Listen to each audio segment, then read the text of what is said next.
চারিদিকে কাদামাটিতে শত শত ছোট বড় হাতের চাপে তৈরি হচ্ছে ইট। অন্যদিকে সেই ইট চুল্লিতে পুড়িয়ে শক্ত করা হচ্ছে। কাকডাকা ভোর হতে শুরু হয়ে চলে সারাদিন এই কর্মব্যস্ততা। ইট ভাটাগুলোতে ছোট বড় সব বয়সী শ্রমিকদের ঘামে তৈরি হচ্ছে এই ইট। এই ইট ভাটাগুলোতে শ্রমিক হিসেবে কাজ করে দেশের বিভিন্ন অঞ্চলের দরিদ্র পরিবারের লোকজন। এখানে পরিবারের সকল সদস্যরা ইট ভাটাতে থেকেই কাজ করে থাকেন। পরিবারের শিশু সদস্যরাও সেখানে বড়দের সাথে হাত মিলিয়ে কাজ করে থাকে। তেমনি ঢাকার দোহার নবাবগঞ্জে রয়েছে অসংখ্য ইট ভাটা, আর তাতে হাজার হাজার লোক শ্রমিক হিসেবে কাজ করছে।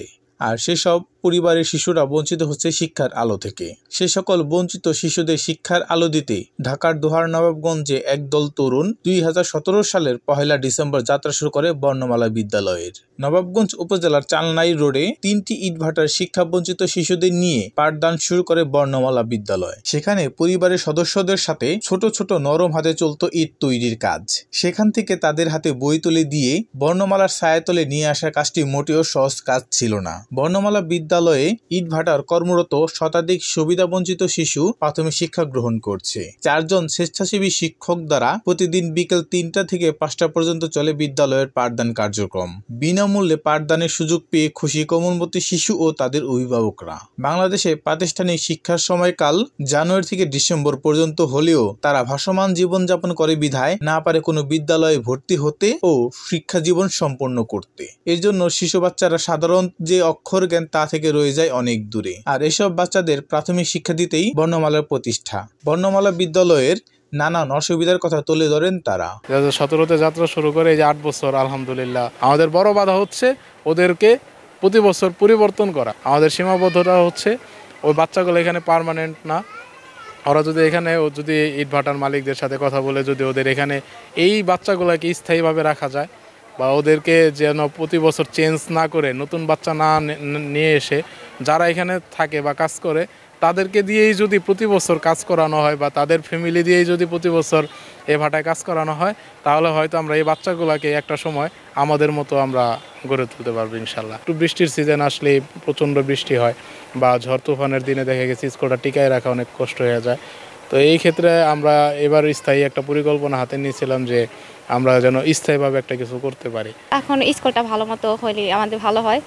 আর যা যা লাগে তো আমাদের মোটামুটি হয়ে যায়, আছে বই খাতা পেন্সিল রবার যা যা লাগে ওদের সামগ্রী সবই আছে। যদি এখানে স্থায়ীভাবে কিছু একটা হইতো তাহলে সেটা আমাদের জন্য ভালো হতো। আর এখানে তো এখন যেমন কিছু সময়ের জন্য পড়ায়, যদি এটা সব সময়ের জন্য হতো সবচেয়ে বেশি ভালো হতো। একটু পরিবেশটা একটু ভালো হলে ভালো হতো। আর যদি ঠান্ডা আর কি, বেশি শীত পড়লে আমাদের বাচ্চাদের একটু কষ্ট হয় পড়াশোনা চালিয়ে যেতে। ঘরটা যেন আরেকটু ভালো হলে আমাদের বাচ্চাদের জন্য সুবিধা হতো। নবাবগঞ্জ উপজেলা নির্বাহী কর্মকর্তা দিলরবি ইসলাম বর্ণমালার এই কার্যক্রমকে প্রশাসনের পক্ষ থেকে সাধুবাদ জানিয়ে বলেন, বর্ণমালা নামে একটা বিদ্যালয় নবাবগঞ্জ উপজেলায় প্রতিষ্ঠিত হয়েছে এবং তারা ইট ভাটার যে সকল সুবিধা বঞ্চিত শিশু রয়েছে তাদেরকে নিয়ে কাজ করছে। এই উদ্যোগকে স্বাগত জানাই। এখানে 4 জন শিক্ষক সম্পূর্ণভাবে তাদের ব্যক্তিগত উদ্যোগে কোনো প্রকার আর্থিক সহায়তা ছাড়াই তাদেরকে পাঠদানের কার্যক্রম চালিয়ে যাচ্ছে। এজন্য তাদের এই উদ্যোগকে আমি সাধুবাদ জানাই। আমাদের সকল শ্রেণী পেশার মানুষ যারা আছে আসলে সরকারের দিকে না তাকিয়ে থেকে মনে হয় যে যার যার জায়গা থেকে যদি এগিয়ে আসে তাহলে এভাবে আমাদের সমাজে যে বৈষম্য রয়েছে দূর হয়ে যাবে। তাদের দেখা দেখি আরো যারা স্কুল কলেজ পড়ুয়া শিক্ষার্থীরা আছে তাদের পার্ট টাইম তাদের অবসর সময়ে তারাও এগিয়ে আসবে। তাদের আশেপাশে শুধুমাত্র ইট ভাটা যে এরকম না, অনেক শ্রেণী পেশার লোকজন রয়েছে যাদের সন্তানরা আসলে হয়তোবা এরকম থাকতে পারে যে প্রাতিষ্ঠানিক শিক্ষার সুযোগ পাচ্ছে না। তাদের ক্ষেত্রে যদি এগিয়ে আসে এই উদ্যোগগুলোকে আমরা সাধুবাদ জানাবো। মোহাম্মদ সুমন, ডিএন বাংলা।